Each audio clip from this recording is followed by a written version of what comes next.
or just kind of play a stabilizing game where you generate some incremental card advantage, build your devotion, and eventually find one of your payoff cards. Yeah, all right, we are underway. Gerry starts the game with Overgrown Tomb into Elvish Mystic, going to pass back.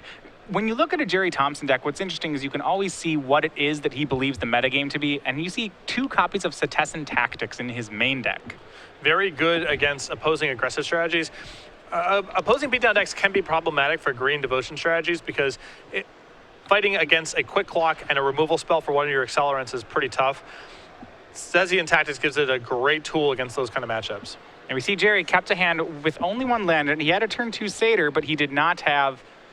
Yeah, and he did draw his second land. He didn't have that land play in his hand, so he's going to able to make a turn 2 Courser of Crewfix. And now he'll have to stare down a Pack Rat on Keith's side of the board. Pack Rat is a card that a deck like Green Devotion is comfortably able to overpower if the game goes on long enough. The deck is capable of generating so much mana that even something like Palikronos is capable of fighting multiple copies of Pack Rat when the game progresses. Yeah, and Gerry not hitting the land off that Courser of Crewfix does make Pharika God of Affliction there. And you said that was, it is a 1-of in his main deck.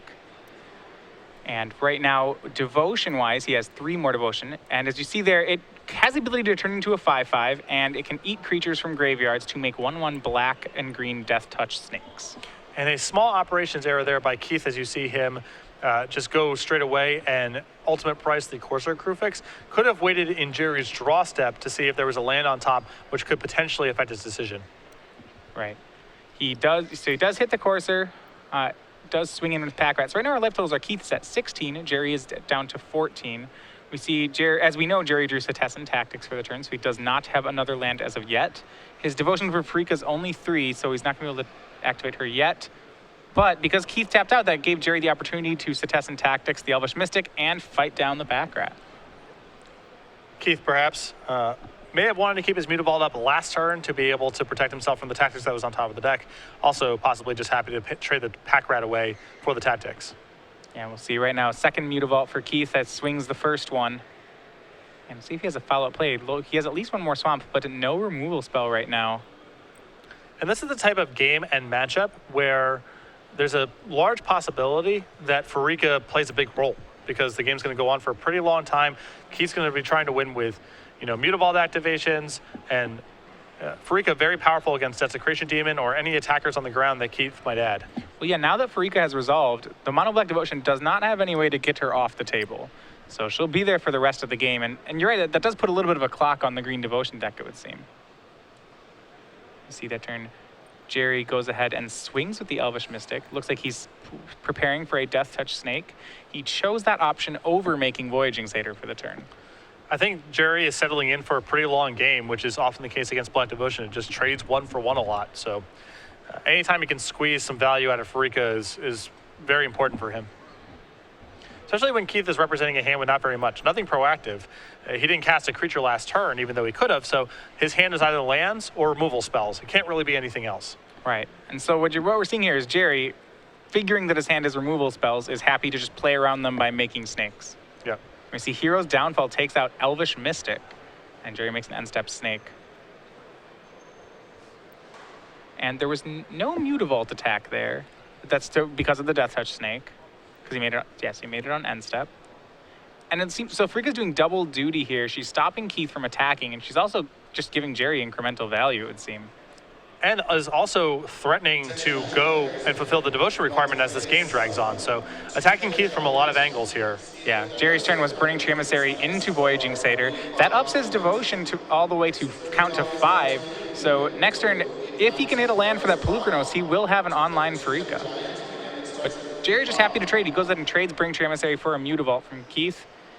And now Desecration Demon's on Keith's side.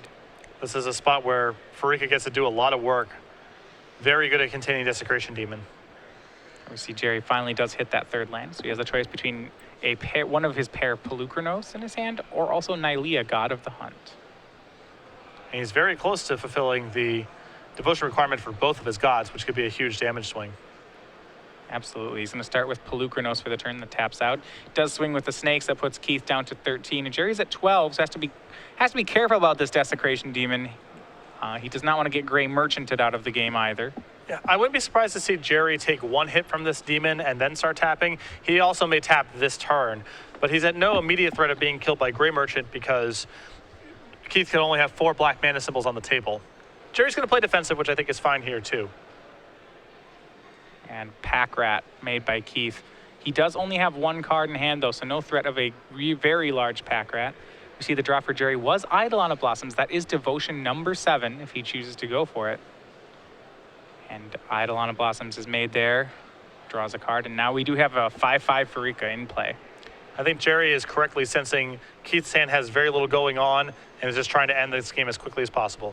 Yeah, a swing for 10 damage from Gerry's side, and suddenly the Pack Rats are on chump mode. Keith can take this hit and try to swing back, but again, the Desecration Demon does not provide any assistance here. Gerry can just tap that. And it looks like Keith takes it, goes down to 3, and end step makes another Pack Rat. He is going for the kill here. And a draw of Gray Merchant of Asphodel may help him in that goal. It comes down to whether or not Gerry is willing to play around the draw step of... I guess Keith is representing a lethal attack with the Desecration Demon, even with nothing else in play, so Gerry has to tap the Demon. Yeah, Keith swings with both Rats and the Demon. Jerry's going to... Yeah, he's going to have to... I guess he can just block with the Eidolon. Yeah, he can block with the Eidolon. I think if we've already passed the opportunity for him to tap Desecration Demon, I think we did. Yeah, Jerry's going to go ahead and block with the Eidolon. This may be a misstep, though. Gerry, yeah, that's going to be lethal. Gerry takes 7, 8, 9, and then the remaining damage from Gray Merchant of Asphodel. Yeah, I think Gerry was trying to play the game to give himself the best chance to win next turn. Keith's draw step was Gray Merchant, was exactly what he needed, and now we're onto the sideboard. Yeah, the only way Gerry actually survives that turn, he has to sack a creature to the Desecration Demon and chump block a rat. If he just sacks a creature and lets the rats through, then that Gray Merchant is still lethal. And Gerry loses all of his devotion in that world too, so he took a calculated risk there, but Keith with the perfect draw step and up a game. All right, so going to sideboard, let's first look at Keith Schenck's deck. This is Mono Black Devotion. He has a fairly standard sideboard. Now, he's kind of going back a couple months in his technology where he has the 4 Nightveil Specters in the main. That does mean he gets to upgrade all 4 of them if he wants to Lifebane Zombies after board, which I have to assume he'll do against a green creature deck. On top of that, he has copies of another additional Bioblight, and he has a pair of Drown in Sorrows, which can be pretty good against a deck with a lot of mana creatures. A little awkward to be bringing in Lifebane Zombie and Drown in Sorrow, but both cards so powerful against Gerry that it doesn't really matter. Gerry's side, he has 3 Nylea's Disciple, 2 Scavenging Ooze, 4 copies of Golgari Charm, 2 Pharika God of Affliction, 2 copies of Cetesian Tactics, and 2 copies of Arbor Colossus. I think you're just going to see the Pharikas come in here. Yeah, the Pharika, as we saw that game, was really powerful. Its ability to make snakes, halted a lot of Keith's aggression, and it was able to turn into a 5/5. It was really strong here. I feel like cards about Scavenging Ooze. There's some things I'm not impressed with in the matchup. Say Nylea, I don't really see him getting enough devotion to have her matter in time. That is, I'd be okay with Scavenging Ooze. Yeah, but I don't know how good Nylea is in this matchup. I'm not sure how good Cetesian Tactics actually is. I suspect that both of those cards, I think the Tactics is not very good against Mono Black. It's only in weird scenarios where you can take care of something like Pack Rat before it gets out of control. Is it very good? It's kind of a narrow scenario.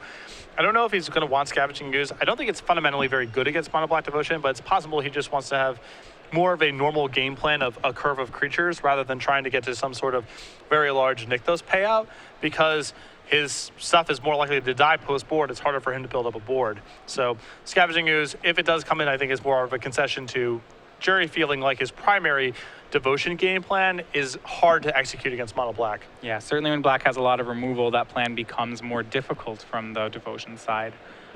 Last card I wanted to ask you about, though, was Arbor Colossus. One of these green decks tend to have trouble with a Desecration Demon.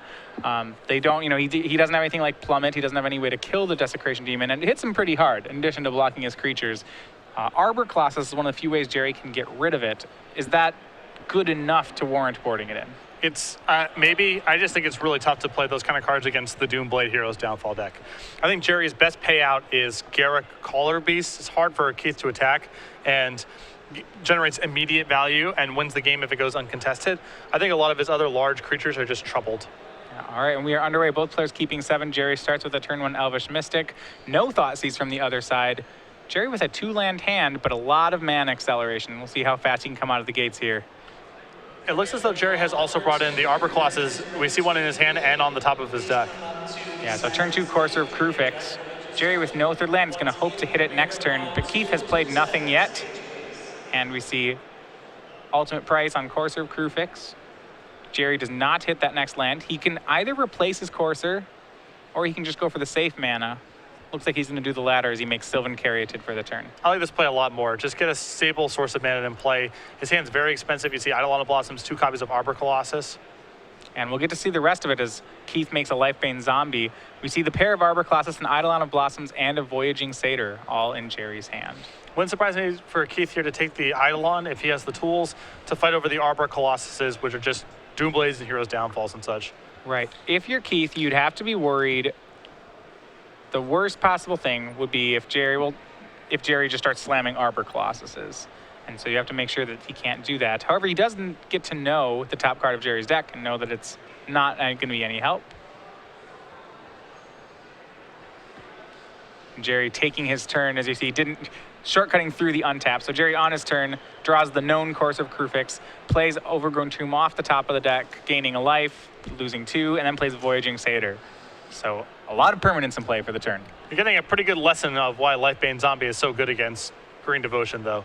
There are spots where Green Devotion can just overwhelm it, especially if Garrett gets into play, but otherwise, Lifebane Zombie supplemented with removal spells just often leaves the Green Devotion deck with all set up and nothing to do with it. Yeah. We'll see another Thoughtseize from Keith that takes the first of 2 Arbor Colossus. We'll see if he can deal with the second one. As you said, a lot of setup, but not much payoff right now in Gerry's hand. And after the draw, Keith can go ahead and ultimate price away the Courser of Krufix.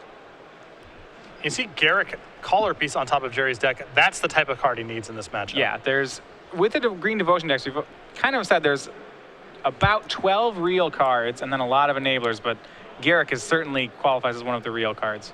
And Gerry makes Arbor Colossus for the turn. We know that next turn he'll be making Garruk. And Keith having some mana difficulty here. It looks like he's got a very powerful hand that goes all the way up to Grey Merchant, but...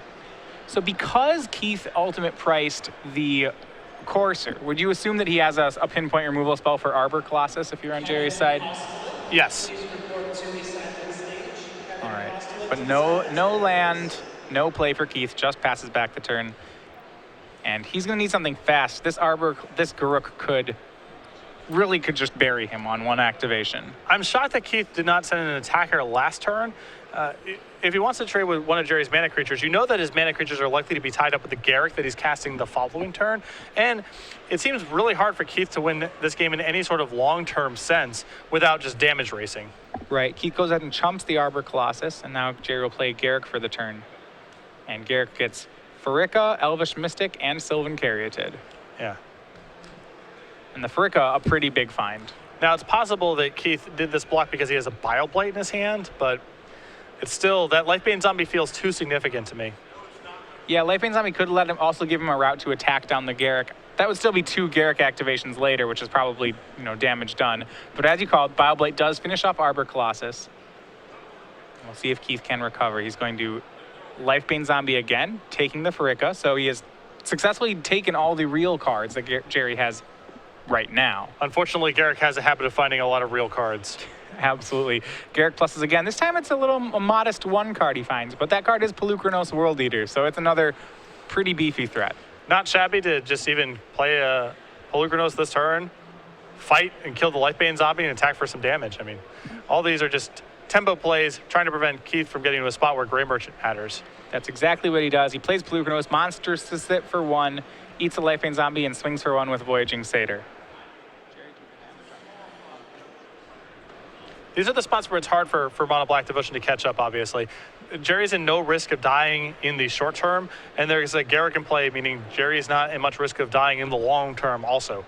Yeah, and Keith tapping all his black mana to make Night Veil Spectre means he doesn't have a removal spell up, and things are about to get really rough for him. There's a Setessan Tactics drawn by Gerry. It's going to be a disaster. Yeah, Voyaging Satyr, Sylvan Caryatid. These are creatures number 5 and 6 that Garrick has found him. So he's been a huge source of card advantage, and I think one that Keith's not going to be able to keep up with. When Garrick comes into play and is uncontested, the game can no longer be about card advantage because Garrick just is so much better than whatever you're doing on the other side. The game has to become a damage race on the other side because it can't be about anything else. I want to talk about playing the card advantage game with Garrick from that side. Do you just keep plussing him, or if you have the chance to make an emblem, do you make an emblem? Let's assume right now Gerry didn't have a second Garrick. I would think I would just keep plussing. So that the plus is actually better than the emblem for I that believe purpose. so. Although Gerry does have a backup Garrick in his hand, so maybe that changes the equation. Right, I think if you have a backup one, then, emblem cast another Garrick seems pretty appealing. It's not a bad turn. And we'll see how Gerry wants to go about this turn. He can Setessan Tactics his way through the Nightvale Spectre. Yeah, he can make his Voyaging Satyr and his Sylvan Caryatid able to fight. That would take down the Nightvale Spectre and cause Gerry to lose nothing. Let's see who does here. It looks like a Setessan Tactics which has been strived twice. So there's three creatures grow. It looks like it is Elvish Mystic, Voyaging Satyr, and Pelucranos. Pelucranos will go ahead and fight the Nightvale Spectre. And then both Elvish Mystics swing in. So what he's doing here is he's swinging with the Elvish Mystics. Keith cannot block because if Keith activates a Mutavault, the Voyaging Satyr, which has been Tactics, will simply fight it down. Right. And Keith drops to 11. And Gerry did that because any other way he does it, he gives Keith the opportunity to chump block Pelucranos with a Mutavault. All right, Lifebane Zombie sees a hand of mana creatures and a replacement Garrick. It seems to me the way that Keith would have to win this is by stringing Gray Merchants. His ability to actually I don't think he can answer the board anymore, so he has to answer Gerry's life total instead. Yeah, that ship has sailed, and so every Thoughtseize, even Lifebane Zombies, aren't very good draws from here, except to the extent that they're 3-power Intimidate creatures. Right, so we see Garrick makes an emblem. Sylvan Caryatid cast. Now Gerry gets to find another creature, put it onto the battlefield, and things are going to get out of control real fast. He's going to go ahead, it looks like, and find an Eidolon of Blossoms, which will draw him a card. Just can't get away from that value. It's a lot of value. I imagine that Gerry is going to want to find a Pharika when this is all said and done, if for no other reason than having a black creature in play is really important because he wants to avoid getting killed by Intimidate creatures, hitting him, and then Great Merchant finishing him off. Right. So he's going to play Sylvan Caryatid, and that does find the Pharika you mentioned. And if he had a Nylea, we might have seen him find one. I don't believe there's one left in his deck. It's not really a matchup about creature combat and pumping very much. Right. And he draws an Eidolon of Blossoms. Remember, Pharika is an enchantment herself, so it triggers the Eidolon.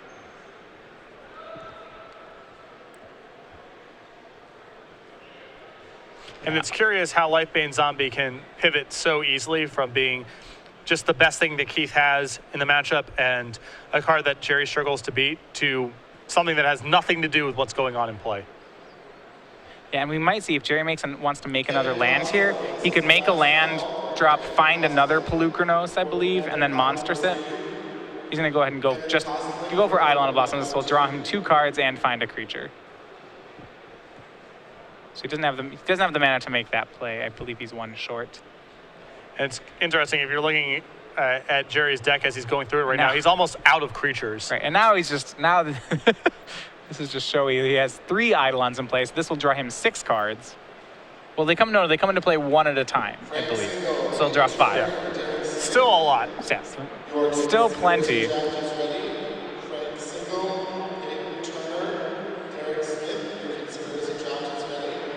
Yeah, 3. Yeah, 3 then 2. Full grip. You can see he drew a lot of lands off that, mainly because he took all the creatures out of his deck. Yeah, when you Garrick a bunch and then shuffle, that's a consequence. I'm sure Gerry doesn't mind, but No. it does make his card drawing a little bit less impressive. And we're on to game 3. So Gerry got to do his thing that game, and that was all Garrick. Yeah, if you activate Garrick 3 times, it's difficult to lose. I think why it's difficult in this matchup, I mean, it's difficult most, but especially in this one because mono black is so much based on a 1-for-1 removal plan, that when you have a card that pluses to draw 2-3 cards, it just seems like it really takes mono black out of its strategy. And if you go back to very early on in the game, that Garrick got revealed to a Courser, so Keith knew that it was coming. There was the turn where he did not attack with his Lifebane Zombie, held back on defense to Lifebane plus Bioblight away the Arbor Colossus. There are spots where that play is okay. If the game is actually just about, what the board looks like and damage raising and so forth. Once that Garrick is in Gerry's hand, you cannot win the game anymore by playing just regular removal spells and trying to play your stuff against his stuff. The game has to become a pure damage race from Keith's standpoint. So I would be trying to play the game, understanding that I might lose the damage race, but there's no way I can beat Garrick in the long term. So there's no point in trying to do anything other than attack Gerry's life total. Okay, so if he still had the Lifebane, it'd be swinging at Gerry as opposed to swinging at Garrick? Yeah, I think so. I think that's how I would handle it, yes. We're on to game 3. Looking at Sideboard, so Keith has kept Night Veil Spectre in the matchup, it seems, or at least some number of them. That was the card which I'd said Lifebane would come in for. Now, if he has both of them, what's missing from the deck? Possible that Underworld Connections is just a little too slow to matter. That's a possibility. I mean, I would have said maybe Bioblight's too low impact, but that's still in the deck, and I think that card's ultimately fine anyway. Maybe Pack Rat got cut, maybe Desecration Demon got cut. I mean, there's none of the creatures really stand out to me as being superstars besides Lifebane Zombie and Grey Merchant in this matchup. So maybe he just did a little bit of shaving there. Yeah, we'll see. He's on the play for game 3. Yeah, and it may also be that there's a limited number of Night Veils. I know it doesn't seem like he has that many cards which he can use in his sideboard, so yeah. He has a Duress in his opener, but he's going to throw back.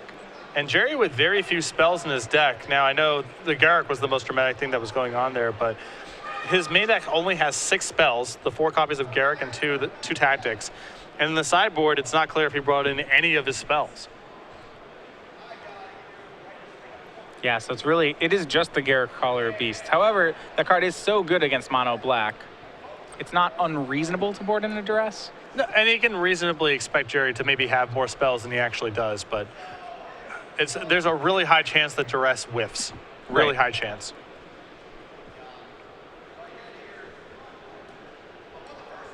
And we'll see Keith down to 6 cards here.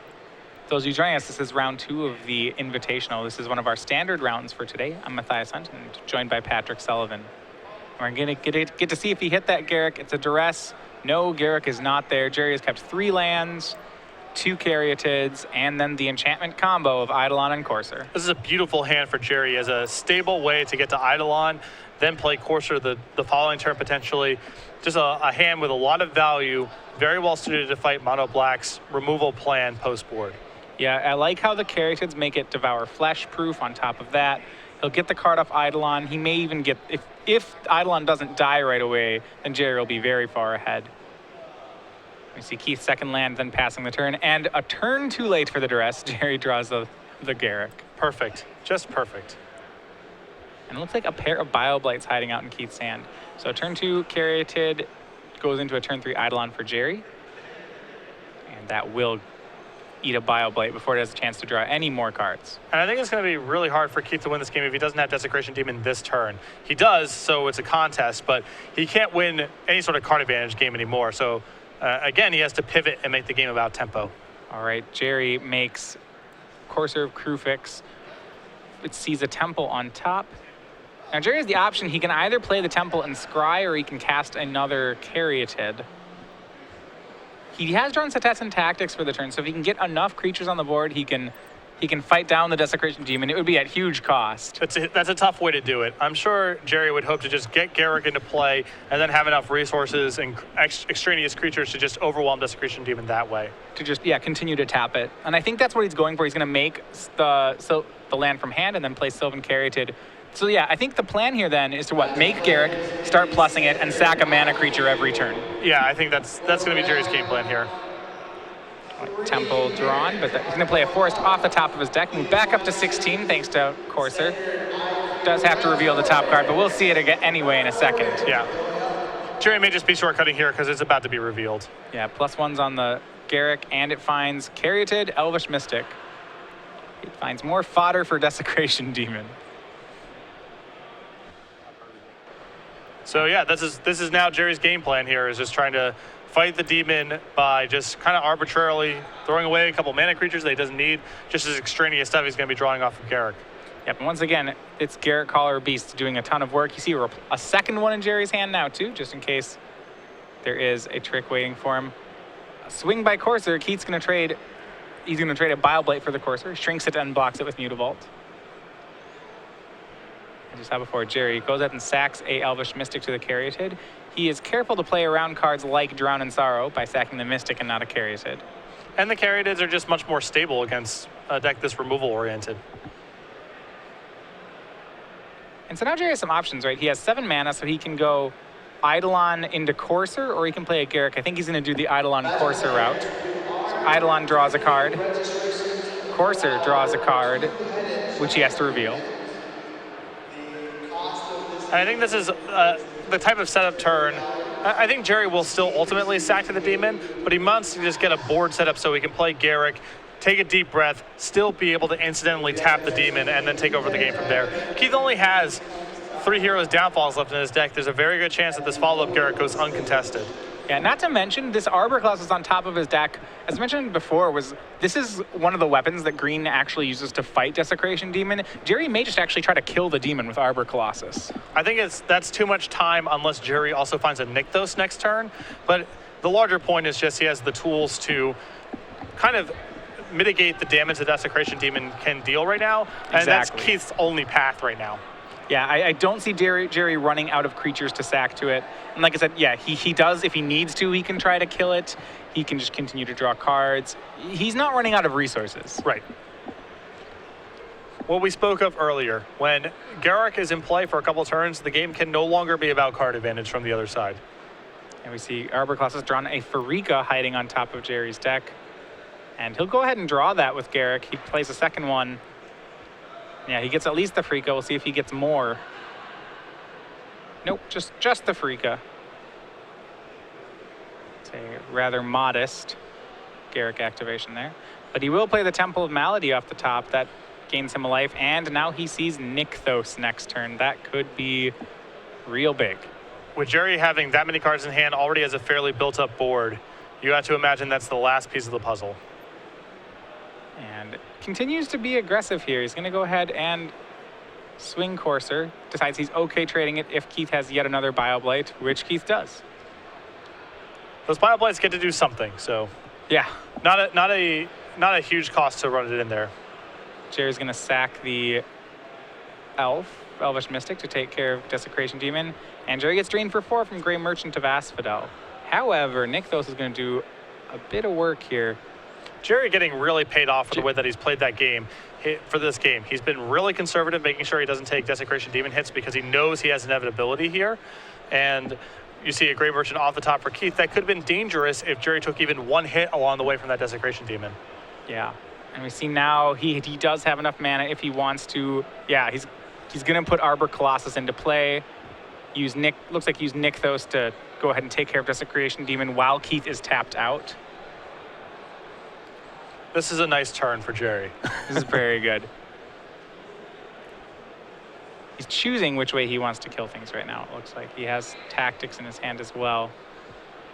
So right now, Nykthos is, let's see here, 2, 5, 6, 7, 8, 9, 10. So it is plus 7 mana. Was it 3? 3 makes 1.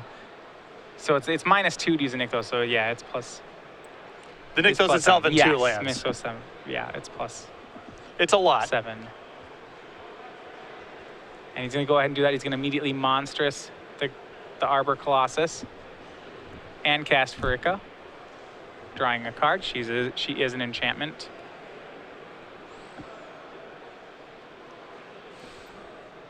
Garrick does a lot of work against Mono Black Devotion. If you're not at risk of getting killed right away, it is run away with both of these games very easily. All right, and he's going to go ahead and exile. Using his excess mana from that Nykthos, he's going to exile 2 cards to make 2 snakes. And remember, these snakes are also enchantments. So they draw cards off Eidolon and Blossoms. A lot of combos in this deck. Yeah, this Eidolon does a lot of work. Gerry, his stuff continues to make more stuff.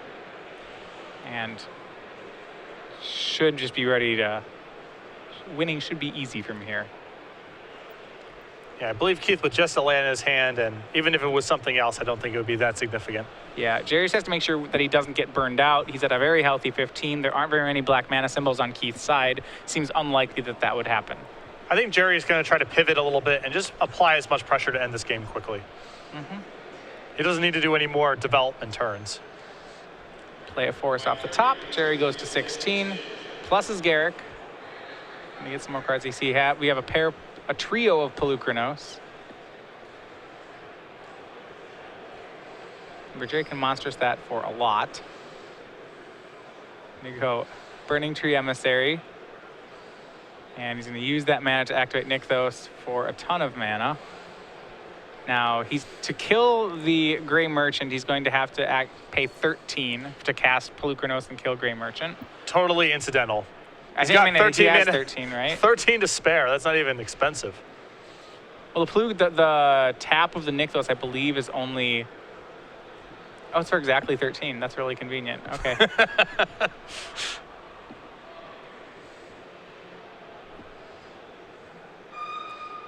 Or he's going to go bigger. He's going to tactics his entire team. Okay. So he tactics his with 3 strives. Also plays a Pelucranos and a Voyaging Satyr. Death Touch plus fight. Snake is going to go ahead and fight. And this should be near... Well, I don't think it's lethal yet, but it's a lot of damage. Death Touch plus fight. Another sweet little synergy. Sweet combo. So this is going to be a swing for 16, 17, 18, 19, 20, 21, 22 damage. And as soon as Keith activates, Gerry's going to fight it away with a Death Touch Snake. And I believe Keith takes 22. That drops him down to 2. This should be a wrap momentarily. Yeah, should be it. So there you have it. Gerry Thompson with Green-Black Devotion moves to 2-0 with a 3-game defeat of Keith Schenck and Mono Black. Some of those games, was a little bit